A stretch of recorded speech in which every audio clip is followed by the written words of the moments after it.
Parece que nos hubiéramos puesto de acuerdo, por lo menos los últimos dos presentadores y su servidor, porque yo voy a ilustrar eh, lo que pienso de la macro y no de la velocidad que lo está haciendo el colega, sino quisiera yo controlarlo. Está muy novedoso esto, mucha innovación.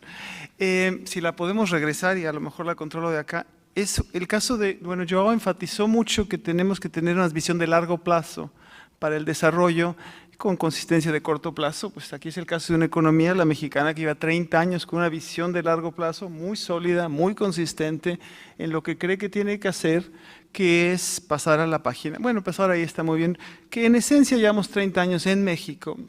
Voy a ilustrarlo muy rápido, creyendo que si uno baja la inflación, si uno controla el déficit fiscal y si uno deja que las fuerzas del mercado hagan su santo beneficio, con algunas cosas como oportunidades para corregir déficits sociales, eso tarde que temprano nos va a llevar a un crecimiento acelerado y de hecho a un desarrollo por la óptima utilización de los factores. Vamos a ir relativamente rápido, que bueno, para empezar, por cualquier definición de desarrollo, la mínima que fuera que tenga que tocar con pobreza y desigualdad, pues México tiene lo que ven ahí, ¿no? Son unas gráficas en las cuales dista mucho de uno poder estar orgulloso si uno fuera dirigente o incluso nada más siendo ciudadano mexicano de un país que siendo entre la 10ª a la 14ª economía mundial tiene cerca de 50 y tantos % de población pobre. De hecho, unos indicadores de pobreza multidimensional tiene cerca del 83% de población vulnerable. Y vean que en los últimos 4 años esto ha estado deteriorándose un poco y estamos a niveles como de hace 20 años. O sea, en pobreza e igualdad como indicadores mínimos de desarrollo, pues no andamos muy bien. La brecha del PIB per cápita, ahí el PIB per cápita queda como a la altura de Estados Unidos, perdón, queda a la altura del techo de este recinto.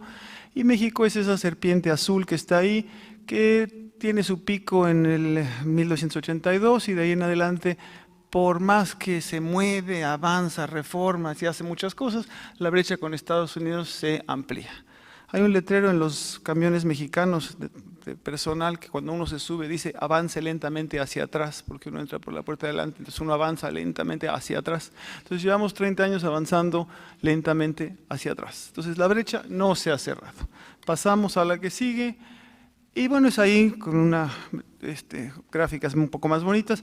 El boom que sí ha ocasionado la estrategia mexicana es un boom en publicaciones, porque hay una cantidad de artículos sobre por qué no crece la economía mexicana, que tenemos un nicho de mercado muy bien capturado, con explicaciones de la que quieran, el factor que les guste de oferta, de demanda, de instituciones, de política, de corrupción, el que quieran ha sido señalado como esto, y aquí yo solamente voy a hablar de factores de demanda, inversión, exportaciones y algo de oferta que podrían ser las manufacturas. Ahí tienen las tasas de crecimiento de 60 a 81, son el triple de las tasas de crecimiento de después del 87. Quité la parte de la crisis, podríamos haber quitado un poquito más, pero de todos modos es el triple. Y las rojas son las manufactureras, ahí sería el doble. Pasamos.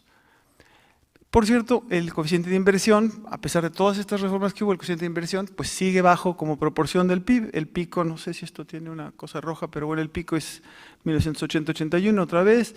Y por más que, insisto, se ha querido poner al mercado o al sector privado como agente de cambio, pues sí ha sido agente de cambio, pero no ha compensado la caída en la inversión pública, a pesar que la inversión pública ha subido últimamente. O sea, tenemos poca inversión, poco crecimiento y pobreza. Y aquí retomamos lo que mencionaba Jean, lo que mencionaba Joao, la restricción externa sigue con fuerza con el crecimiento económico, la han visto 80,000 veces esta gráfica, me imagino, es en esencia una economía que corre con déficits comerciales y corre a distintas velocidades usando el mismo nivel de gasolina de déficit comercial. Si piensan ustedes en los puntos hasta arriba a la izquierda, 60, 70 y 70, 80, la economía mexicana crecía al 6-7% con un déficit comercial muy similar al que tenía en 90-94 y muy similar al que tiene en 2001-2012, pero las tasas de crecimiento son la tercera parte. Si los pudiéramos medir, bueno, si lo medimos relativo a Estados Unidos, también se ve este deterioro, si bien no de la misma magnitud. Ahora, concentrándome en lo que prometí, que es por el lado de la demanda, pues lo que ha habido es una explicación en la cual hemos participado varios de los que estamos en esta institución, que lo que se dio es que esta apertura, este nuevo modelo, lo que trajo es una alza en la elasticidad de ingreso de importaciones, pero últimamente ha habido una revisión de ese tema diciendo que no es cierto, que no es tanto cierto, sino que lo que falló fue la inversión. Entonces, al final han de haber fallado las dos cosas, pero eso es lo que les quiero mostrar un poco. la serie de modelos de restricción externa, originados en Harrod y Thirlwell en particular, bueno, lo que lleva es que sí, como la quieran medir, hay una duplicación, o se duplica o se triplica la elasticidad de ingreso de las importaciones. La convergencia con Estados Unidos, ahora estoy hablando de PIB y no de manufacturas, porque normalmente se hace esta regresión en términos de manufacturas. Esa similitud de movimientos del PIB, se ve la convergencia hasta 81, es decir, mientras crecía Estados Unidos, México crecía un poquito más, y después ya ni siquiera se ve la convergencia, ni siquiera se ve la cointegración o que se muevan parecidas las series en términos de PIB, no en términos de industria. Entonces, abrimos el debate de qué tanto se debe a una cosa o a la otra. Esto está inspirado en un artículo, bueno, la primera vez que lo vi fue de Ibarra, y creo que Ibarra nada más y Blecker, pero bueno, la línea roja es el multiplicador, si tomamos como exógenos la inversión y las exportaciones. Está la tasa de ahorro y está la propensión a, ¿cuál es la verde? No sé cuál es, no sé qué dice, perdón. Esto de ser miope además. La penetración de las importaciones, perdón, la penetración de las importaciones es la roja, la azul es la propensión a ahorrar y la verde es la elasticidad de todo este sistema, ¿no? Entonces, bueno, se ve que a lo bestia sube la propensión a importar, más que triplica, en fin, es vilmente hecho como aritmética, M entre Y. El ahorro está en esa línea azul, que tampoco podría uno decir que ha caído muchísimo el ahorro. Entonces, lo que está ligado es la parte de importaciones con la parte de este multiplicador. Si hacemos unos ejercicios simples, tipo de lo que hacemos en la oficina sobre cuánto contribuye al crecimiento cada uno de los factores principales de la demanda, nos quedan dos periodos claramente distintos. El primero, que es el que ustedes ya lo podían haber intuido de la primera parte de mi charla, es que en 60-81, si ven ustedes ahí las líneas, las pelotitas estas, la pelotita negra es el componente de la inversión y la pelotita verde es de exportaciones y el otro son los multiplicadores, las rojas. El multiplicador es el triple en 60-81 respecto a 87-2012. ¿Y qué es lo que vemos? Que los pesos de la inversión y las exportaciones son totalmente al revés en cada periodo. En el periodo 60-81, el peso de la inversión, es decir, la tasa de crecimiento de la inversión por su participación inicial en el PIB, da 0.8 y el de las exportaciones da 0.2. O sea, la inversión contribuyó 4 veces más que las exportaciones en el periodo 60-81. En el periodo 87-2012 es al revés, con ponderaciones menos dramáticas, pero las exportaciones contribuyeron con 0.55 y la inversión con 0.29. Son dos modelos distintos, uno liderado, si quieren, por la inversión y otro liderado por las importaciones. Si hacemos ejercicios de que qué hubiera pasado hipotéticamente si hubiéramos crecido, ¿qué dice? Lo que dice hasta abajo, perdón. Los que dicen que la inversión fue el culpable del lento crecimiento, hacemos este ejercicio simple también en términos de los componentes de la demanda. La inversión tenía que haber crecido al 14% anual en 87-91 para que se hubiera mantenido la tasa de crecimiento del periodo anterior. Ni China, creo, crecía la inversión al 14% anual por 20 o 25 años. En América Latina no se ha dado. Entonces, en ese sentido, que la inversión sea la culpable, solo podría ser la culpable en el sentido de que no hubo inversión transformando esta estructura que nos hace depender tanto de las importaciones. Entonces, en ese sentido. Hay otros ejercicios ahí iguales que si se hubieran mantenido los multiplicadores, entonces sí hubiera sido muy distinto a la cosa, o si hubiéramos crecido por lo menos a la tasa que creció la inversión en 60-81, creció como al 9 más o menos, entonces también hubiéramos crecido como al 4, pero nos queda más que la fuerza está por inversión, por la penetración, el alza de la elasticidad de ingreso de las importaciones, o la desindustrialización o esta pérdida de la madeja del tejido productivo. Entonces vamos a estudiar inversión, dice uno, bueno, pues seguramente la inversión sí es importante. Ahora unas gráficas muy sencillas como la Z que les mostré, y esperaríamos, estas las hicimos con Martín Purchett en alguna ocasión también, esperaría uno pues que más cociente de inversión, pues más crecimiento. Pues resulta que si metemos, bueno, quedan estas así como, que son mantarrayas, ¿no? Pero no queda una relación muy clara de que dice uno esperaría del libro de texto, lo más lo hemos pasado diciendo necesitábamos crecer al 25%. Pues el estructuralismo nos dice que pues quién sabe si sea el 25, más bien depende qué es esa inversión. Porque vean, aquí es la inversión total, tenemos tasas de crecimiento 60, 80 con cocientes de inversión muy diferentes, un cociente de inversión en 2001-2012 pues que está mayor que el de 60-71 pero menor que el de 81-80. Entonces la inversión así como cociente meramente decir, bueno, es que la inversión hay que subirla, bueno, pues habrá que subirla, pero que a lo mejor es la de construcción, pues esta cosa se mueve todavía peor. Entonces, no hay esa relación que uno esperaría una recta de a 45 grados, no está pasando eso, entonces tampoco hay esta relación, entonces no va por construcción, pero vayamos a maquinaria y equipo, que al final, pues por ahí está la productividad que nos mencionaba yo, pues tampoco está. Vean lo que está pasando, sumamos, subimos y bajamos, pues, y podemos crecer a distintas tasas con mismos cocientes de inversión en maquinaria y equipo a PIB. A lo que voy es que los términos agregados de inversión, los términos agregados de exportaciones pueden decir poco. Entonces, si necesitamos invertir más, ¿invertir en qué? En tintorerías, en carreteras, en manufactura maquiladora, ¿en qué tipo de inversión? Y vean, por ejemplo, retomando y ligando los dos temas, porque es muy importante el punto si hay desindustrialización o si hay tejido desbaratado en cadenas productivas. Uno diría, si pensamos que no ha habido ese desmantelamiento de cadenas productivas, dice uno, bueno, con un nuevo gobierno que a lo mejor entró hace poco en un país que se llama México, uno podría lanzar esta gran ola de inversión, un salto adelante en inversión, y si no hay restricción externa, bueno, pues seguimos y hasta que peguemos dentro de 6, 7 años en eso. Estas son las cifras recientes de cuentas nacionales. Resulta que del flujo de inversión en maquinaria y equipo, vean la cantidad que se importa. O sea, podremos mover el tipo de cambio de lo que queramos, pero las máquinas para producir máquinas no se producen en un día.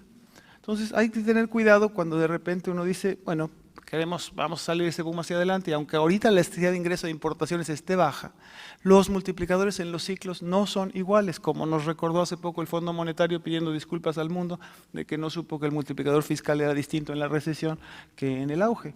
Entonces, aquí uno esperaría que con 70% de la oferta de maquinaria y equipo viniendo del extranjero, hay que tener cuidado cuando uno dice vamos a hacer un salto adelante en inversión, así nada más a puros precios relativos. Y cuando le rascamos un poquito más a la inversión, es un trabajo en curso resulta que ¿en qué se invirtió menos en 70-81? Pues en la manufactura es en lo que menos creció la inversión. Dice uno, si uno pudiera más o menos hacer el calco de manufactura a comerciables o a tradables para los que nos están oyendo en otro lado del Río Bravo, entonces diríamos, bueno, pues se invirtió poco en los comerciables o en los tradables, la manufactura. Entonces empieza uno a hilar y decir, hay algo que está pasando en exportación, está pasando algo en crecimiento, la inversión, bueno, sí, puede, a veces sí, a veces no, pero la inversión en manufacturas no está portándose como uno en principio hubiera querido. Vámonos a las exportaciones. Es incuestionable el auge el auge exportador mexicano. Penetramos los mercados de plásticos, el mercado que quieran, exportaciones, estamos a la cabeza, estamos de veras que muy bien en puntos de porcentaje, en términos de producción de manufacturas, alza de mercado, penetración en el mercado internacional de manufacturas. México está solo detrás de China, un par de países más. Son datos relativamente viejos de hace 3 o 4 años, pero estamos muy bien en penetración de mercado, o sea, puntos de mercado que ganamos, no el tamaño del mercado. El tamaño de China es mayor, el de Japón es mayor, pero lo que hemos estado ganando un poquito más somos nosotros. ¿Qué tal? Retomando, bueno, entonces vamos a ver las exportaciones, que si es la manufactura la que más exporta, bueno, retomemos el concepto reciente de la CEPAL, la eficiencia keynesiana. La eficiencia keynesiana es que estamos orientados a sectores de alta demanda. Pues eso pinta muy bien. Los colores provienen de qué tipo de cuadrante tenían estas industrias, son todas las industrias mexicanas en el 85-90, pero eso me lo salto en atención al público y al tiempo. Pero ¿qué nos queda? A los dos sectores de arriba, los dos cuadrantes de arriba, son esos sectores, sectores de demanda keynesiana, son las estrellas menguantes y las estrellas nacientes. Si son estrellas, quiere decir que en el mercado internacional está creciendo el comercio de esas cosas. Si son menguantes o nacientes, depende de si México está participando más o menos en ellos. Bueno, pues la verdad es que no está tan mal, tenemos cerca del 65%, si se le suma, el número, no le crean a la primera cifra, porque la primera cifra es el número de líneas de productos, pero no es el peso en las exportaciones. La segunda sí es, entonces da cantidades 65-75, o sea, sí se está orientando en términos de eficiencia keynesiana, en el sentido definido en el último documento de la CEPAL, el documento grande del periodo de sesiones. Pinta bien, aunque va perdiendo, si se fijan, era un poquito menos la participación al final que al principio en cada uno de los cuadrantes, pero bueno. Eficiencia schumpeteriana, en el sentido de contenido tecnológico. Pues la verdad es que es muy buena también. Pasamos de tener unas proporciones enormes de productos básicos, recursos naturales, productos primarios y recursos naturales, bajan mucho, es la línea azul, y sube mucho la de mediana tecnología y alta tecnología. Entonces, bueno, eficiencia keynesiana está bien, eficiencia schumpeteriana está bien, y uno si diría, bueno, pues ya el libro está impreso en piedra, diría, bueno, ahí muere. ¿Qué es lo que pasó? Pues rasquemos un poquito más. ¿Qué le pasa a las exportaciones mexicanas? Que dependen muy fuerte o están sobre representadas las maquiladoras. Este es una regresión muy simple, intenta haber sacado algo. El PIB contra las exportaciones. Cada uno de esos puntitos es una rama manufacturera. Uno esperaría también que si hubiera esta relación de export-led growth, al menos al nivel de rama, pues a más exportaciones, más, pues más crecimiento. Y no hice trampa, salió así la regresión, no la puse rojita y luego calculé, así salió, o sea, no sale nada. No hay manera, porque ¿qué quiere decir? Que nuestras exportaciones no están generando valor agregado, no están jalando a la industria manufacturera. Entonces, por ahí empieza otra cosa. Esta es la misma gráfica, la Z, pero en vez de ver a la economía mexicana, vemos nada más a la industria manufacturera. Pues los déficits son bestiales, o sea, 20 y tantos % del PIB. Si pusieran esto, si le quitamos la maquila, pero es todavía peor ese desempeño comercial. Tenemos gran éxito exportador con un desempeño comercial miserable en manufacturas, con cero relación entre el valor agregado al interior de la manufactura. Entonces ahora, como si nos hubiéramos puesto de acuerdo, hay dos nombres que salen en esta presentación, Hirschman y Kaldor.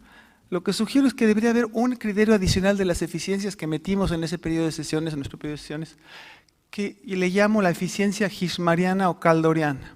Primera ley de Kaldor, si los que la recordarán, era que la manufactura, y si quieren podemos pensar en manufactura porque así lo escribió él, pero si quieren no les gusta la manufactura, piensen en el sector de rendimientos crecientes a escala, que entonces para Kaldor era ese, pero está aplicado a la economía mexicana.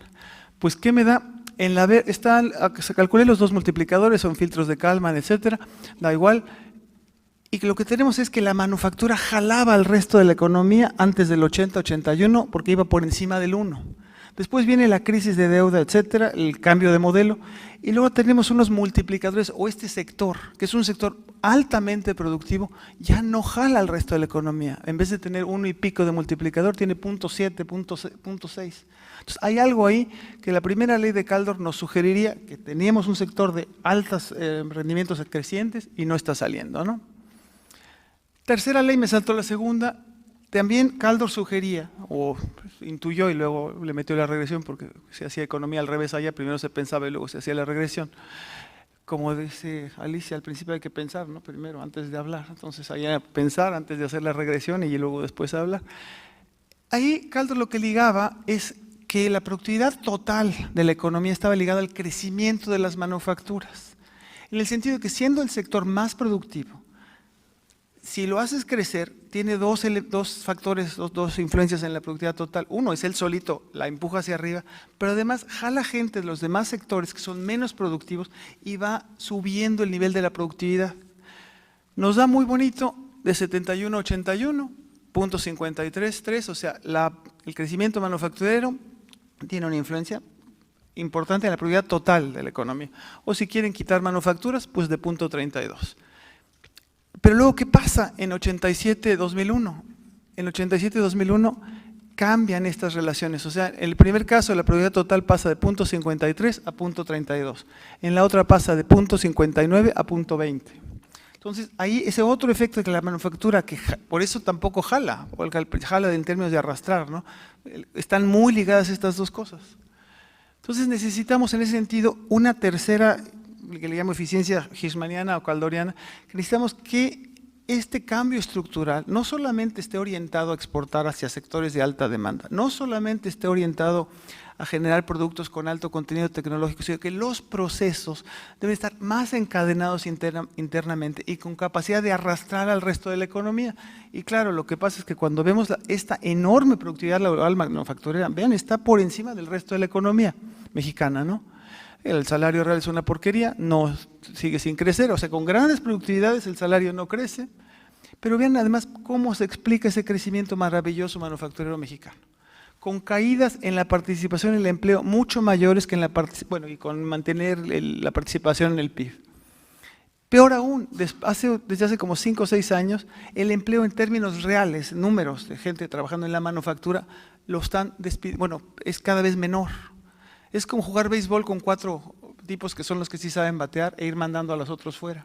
Entonces tenemos un sector manufacturero con eficiencias keynesianas, con eficiencias schumpeterianas, pero sin esta eficiencia que le llamo hirschmaniana o caldoriana de integrarse. Entonces necesitamos las conclusiones para que pueda hablar Juan Alberto, o no sé a quién, le toca a Daniel ahora. Las conclusiones es que el marco tradicional es ineficaz para el crecimiento, marco tradicional de la macro. Es ineficaz o ha sido ineficaz con esta experiencia de una economía que tuvo 30 años de una estrategia y sigue teniendo, no sé si la vayan a cambiar ahora, parece que sí, pero ha tenido 30 años de creer que con pura estabilidad de precios, sin política industrial, vamos a salir adelante con export-led growth o sin export-led growth. Y ahí le pongo macroeconomía 1.01 o macroeconomía 1.02, pero como soy miope le puse 1.92. La 1.01 es la macro tradicional, que inflación baja y G menos T igual a 0, eso nos va a llevar adelante. Pues esa no funcionó en términos ni de desarrollo ni de crecimiento. La macro un poquito menos tradicional, que es raya en medio keynesiana, más o menos, de que hay que subir el cociente de inversión y hay que subir las exportaciones, no necesariamente también nos va a llevar a un exitazo, porque ya subimos X sobre Y, ya les mostré muy cándidamente las las gráficas, que puede subir, puede bajar y sobre Y puede pasar cualquier cosa. Entonces la concepción estructuralista es que no vale ver nada más la parte nominal, Dios guarde, pero la parte de los cocientes importantes que hemos manejado muchas veces, a la hora de los datos dice uno, Y sobre Y, pues quién sabe, y el export-led growth aquí lo hemos criticado a lo bestia, pero acá también podría ser, hay un cierto fetichismo, no sé si le quiere llamar así, del Y sobre Y, habría que ver en qué estamos invirtiendo, ya Rusia mostró, bueno, hay toda una historia de las sobreinversiones en algunos países, pero aquí no es el caso. Entonces, ¿qué necesitamos? Depende de la estructura y los precios, e incluyo ahí el tipo de cambio, no es suficiente para reconvertir la estructura. Podemos tener una macro muy decente, poniendo lo que se ha subrayado mucho en la CEPAL, estabilidad no solo de precios, sino real, empleo, etcétera, una tendencia a largo plazo. Y no he mencionado ni la fiscal ni la financiera, ni las voy a tocar. Pero se requiere, esa macro necesita políticas de cambio estructural que potencien esas 3 eficiencias que les llamo ahora y políticas de ingresos.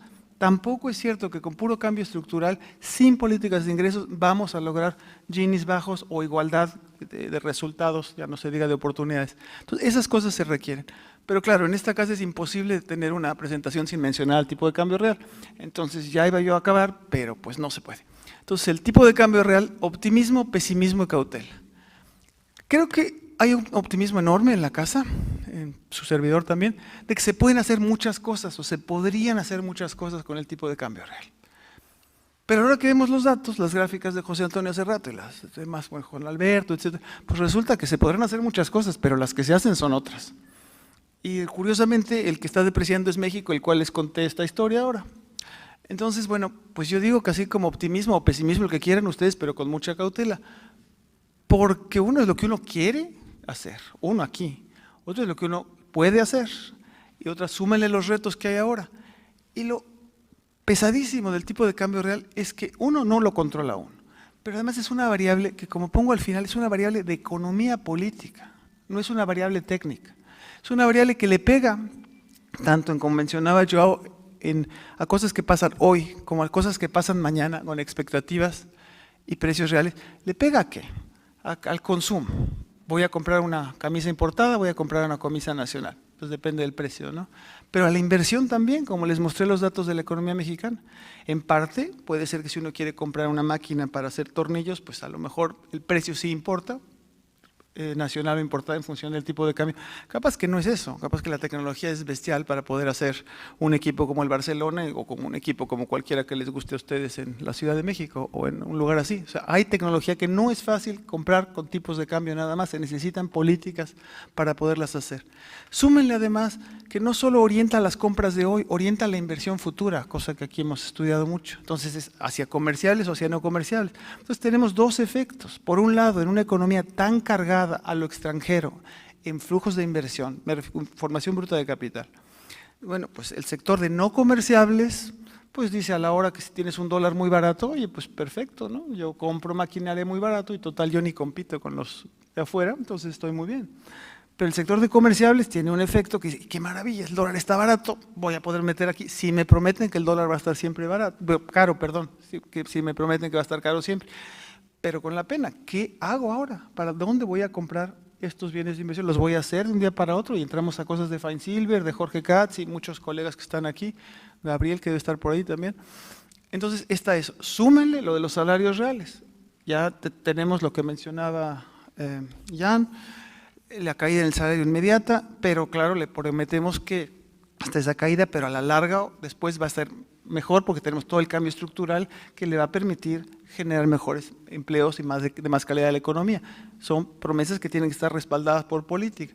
Sumémosle los efectos riqueza y deuda, o sea, la devaluación es contractiva o expansiva, pues depende de cómo andemos también ahí. Y súmenle que en el caso mexicano, el gobierno mexicano depende 40% de sus ingresos de una cosa que está fijada en precios de fuera y el cual el tipo de cambio también le afecta como ingresos al país. Entonces, si queremos devaluar, también le sale muy bien al gobierno en el sentido de que tiene más dinero en pesos para lo que sea que lo quiera usar. Pongamos un toquecito adicional, que en el caso mexicano, la maquila. La maquila son empresas, es la misma empresa de origen extranjero que está negociando producir cosas en parte aquí y en parte allá. Son precios internos en una misma fábrica. Que le cambie uno el dólar 10% más o 10% menos, por eso va a dejar de estar diciendo toda su cadena de global de producción con cierta parte asignada a México, ¿no? Entonces no es tan sencillo tampoco. Entonces, o una vez más vamos a la política industrial, súmenle que además hay incentivos para comprar afuera, porque hay deducción impositiva. Y eso todavía no había mencionado la inflación, porque también la inflación. ¿Por qué llevamos 30 años con esta política? Sumemos no solo de corregir la inflación baja o ponerla como objetivo eso y el G está igual a cero. El tipo de cambio tiende a apreciarse porque ayuda mucho a contener la inflación también. Entonces, ¿cómo le vamos a hacer? Vamos a poder decir, bueno, a mí me gustaría una devaluación del 30% hoy. ¿Cómo la voy a lograr? Si la quiero hacer, va a haber un pass-through, no va a haber el pass-through, todas las cosas que mencionaban los colegas antes. En última instancia, difícilmente hay una variable en en economía que sea tan importante, que le pegue a tantas cosas, como el tipo de cambio real, que además no controlamos. Y en última instancia, cuando estemos hablando de tipo de cambio real o de todo lo que he estado mencionando sobre macro y desarrollo, importa la economía política y tiene que estar enmarcado en una agenda de desarrollo. No es nada más mover el tipo de cambio de una manera o de otra, y con eso creo que ya pasamos a darles las gracias. Gracias.